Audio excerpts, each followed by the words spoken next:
September 2008, New York City. The morning coffee tasted the same as always.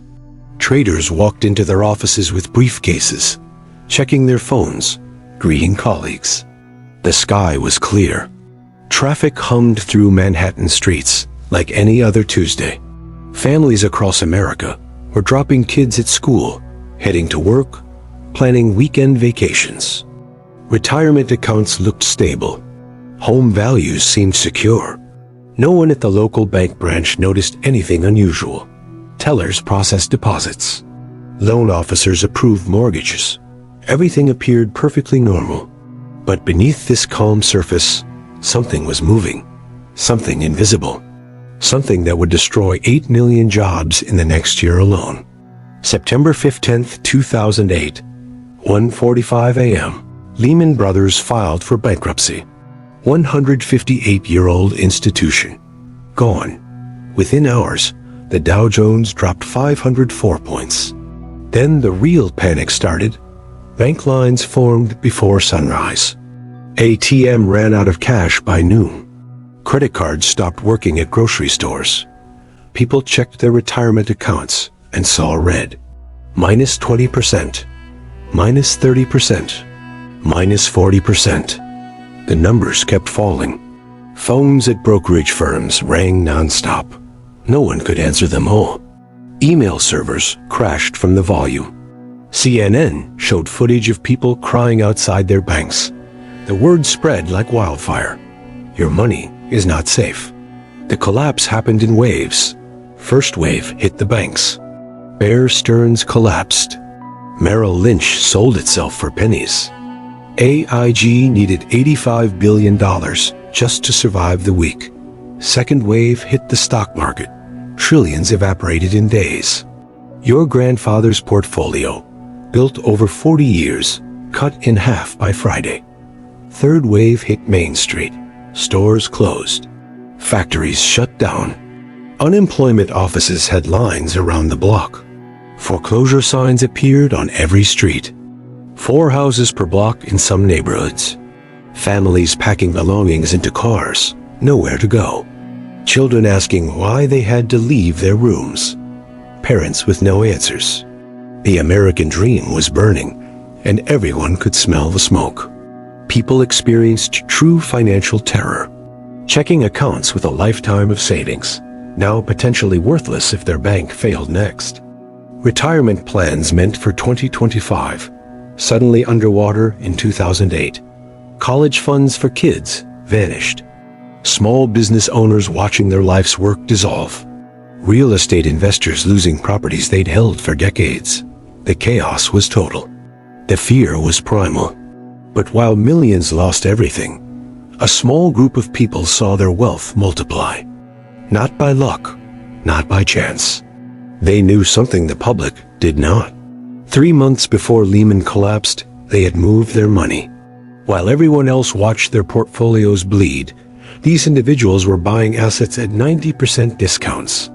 While foreclosure signs went up across America, they were acquiring rental properties for the price of a used car. While panic dominated the news, they remained calm. Almost impossibly calm. The question everyone should have asked was simple. How did they know? To understand what happened, we need to go back to 2005. The warning signs were already visible, but only if you knew where to look. Housing prices had increased 124% in just 7 years. Mortgage debt had tripled since 1999. Banks were approving loans to people with no income verification. They called them ninja loans. No income, no job, no assets. The entire system was built on a foundation of risk that no one wanted to acknowledge. Traditional investors ignored the danger because everyone was making money. Real estate always goes up, they said. The stock market always recovers, they repeated. But a handful of investors studied the data differently. They looked at default rates on subprime mortgages. They examined the complex financial instruments called CDOs. They calculated what would happen if housing prices stopped rising. Their conclusion was terrifying. The entire financial system could collapse within 18 months. These were not conspiracy theorists. These were hedge fund managers, economists, and financial analysts who simply read the publicly available data that everyone else ignored. Michael Burry, a neurologist turned investor, spent months reading mortgage bond prospectuses that were thousands of pages long. He discovered that the bonds rated AA were actually filled with loans that would default. He bet against them. People called him crazy. Day one of the crash. Regular investors hit the panic button. Sell everything. Get to cash. Safety first. But the smart money did the opposite. They created shopping lists. Bank stocks at 10% of peak value. Real estate at 60% discounts. Gold and silver before the rush. They had prepared for this moment. Week 2, the media showed breadlines and tent cities. Unemployment hit 10% nationally, 17% in some states. Suicide rates among middle-aged men increased 40%. But the prepared investors were making moves. Buying foreclosed homes in bulk. Purchasing dividend stocks that would recover. Acquiring small businesses from desperate owners. Each transaction looked like taking advantage. But it was actually following a plan they'd written years earlier. Month 3, most Americans were still in shock. Retirement pushed back 10 years. College dreams abandoned. But the wealth protectors were seeing results. Properties bought at $100,000 were already worth $150,000. Stocks purchased at historic lows were rebounding. Their wealth was not just protected. It was growing exponentially while everyone else suffered. A psychological challenge was enormous. Buying when everyone sells requires ignoring every instinct. Fear says run. Panic says hide your money under a mattress. But wealth protection requires the opposite. It demands action when action feels most dangerous. It requires seeing opportunity in catastrophe, not because you want others to suffer, but because someone will buy those assets. It might as well be you. Month 6, the gap widened.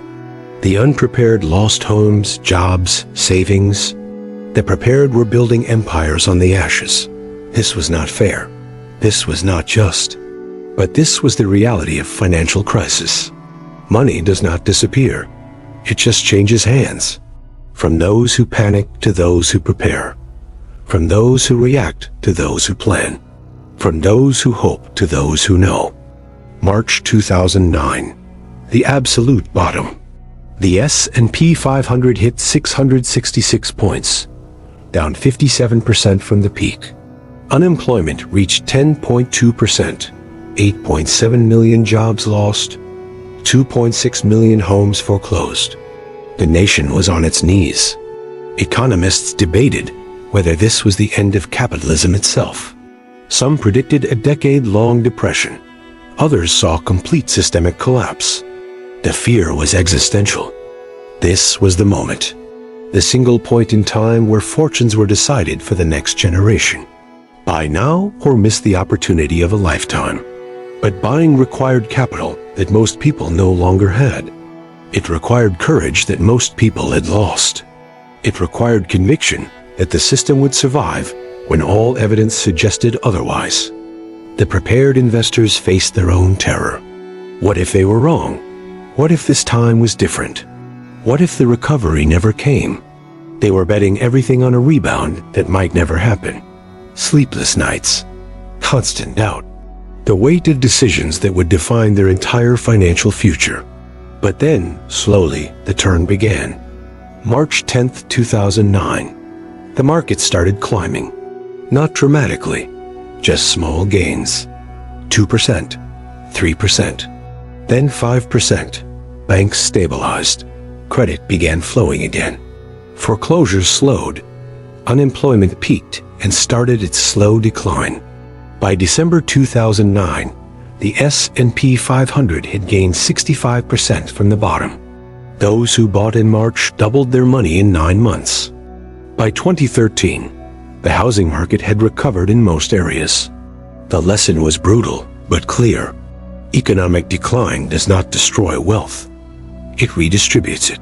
From the unprepared to the prepared, from the reactive to the strategic, from those who panic to those who plan. The families who lost everything in 2008 were not bad people. They were not stupid. They simply did not know the rules of a game. They did not realize they were playing. Protecting wealth during economic decline requires three things. First, you must see the crisis coming before it arrives, not through prophecy, but through data. Second, you must have a plan written during calm times, not during chaos. Third, you must have the courage to execute that plan when every instinct screams retreat. The next economic decline is not a matter of if, it is a matter of when. History repeats because human nature never changes. Bubbles form, markets crash, panic spreads, and once again, wealth will move from those who react to those who prepare. The only question that matters is this: when the next crisis comes, which side will you be on? Will you be among those who lose everything they built, watching helplessly as decades of work disappear? Or will you be among those who turn catastrophe into opportunity, who protect their families, who build generational wealth from the ashes of others' mistakes? The choice is yours, but understand this: that choice must be made today, not when the crisis arrives, not when the panic starts. Today, right now, because when the collapse begins, it will already be too late.